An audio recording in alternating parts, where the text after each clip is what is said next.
Yeah, so this is my daughter's tomato plant right here. Check it. It's got tomatoes on it. It's growing, and they're ripening. But you see the issue right here?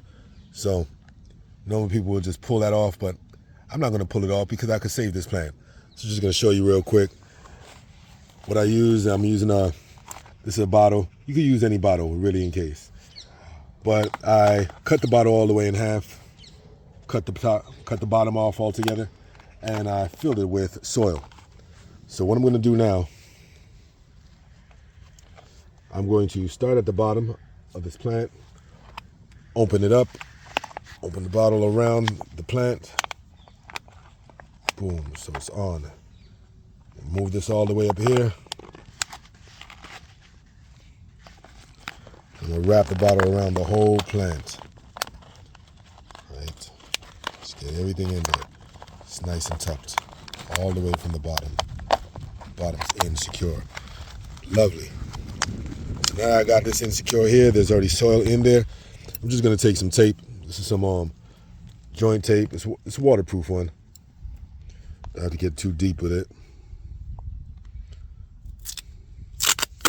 And just take that and wrap that while pulling this close.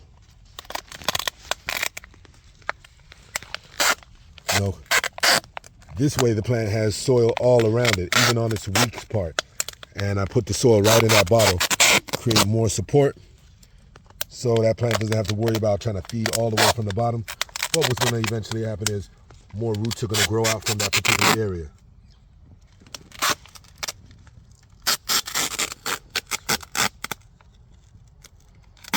That's it right there.